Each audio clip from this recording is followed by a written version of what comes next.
The melody had come to him in a dream. It was a haunting sound, refined and vaguely familiar. It came through the absolute silence of an old growth cedar forest, not yet ravaged by the steel saws. Something in the music drove him out of his body and invited him to a sacred dance. The vision of the forest, still vivid in his floating body. Although he was wandering in search of something he did not know, he felt a new sense of peace and purpose, not unlike a thirsty land quenched at last by replenishing rain.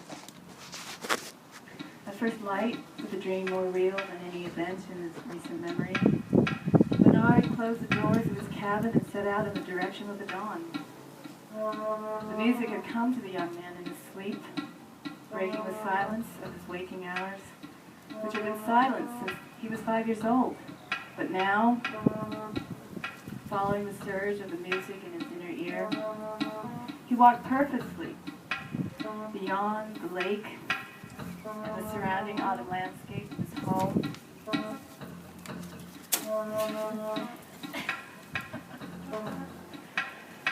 Like a scout on his first tribal hunt.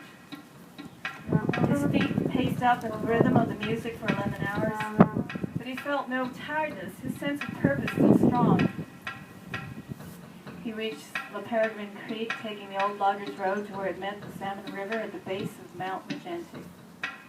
Following its meandering and keeping just within the sight of the undulating terrain of clear-cutting.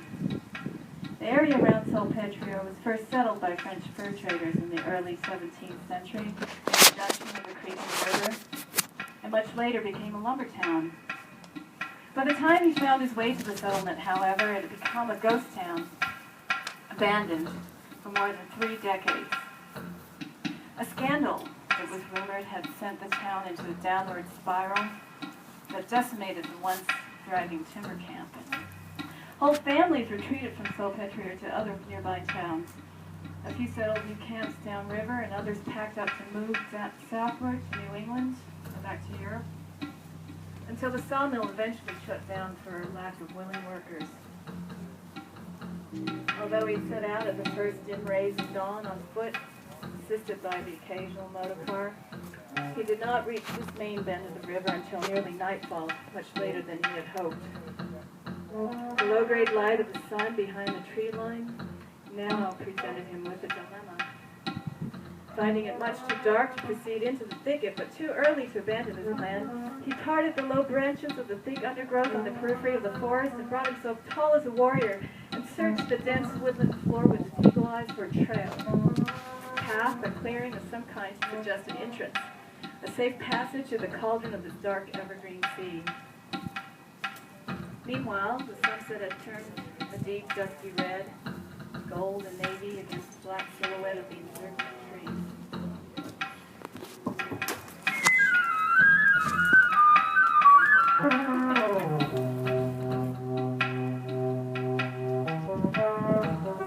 Directly above, a white crescent moon made her half-sliver appearance, followed by the North Star, a frozen spark above the horizon, diminishing on its bonfire. He considered whether to enter the dense forest, which would inevitably obliterate the illumination of moonlight.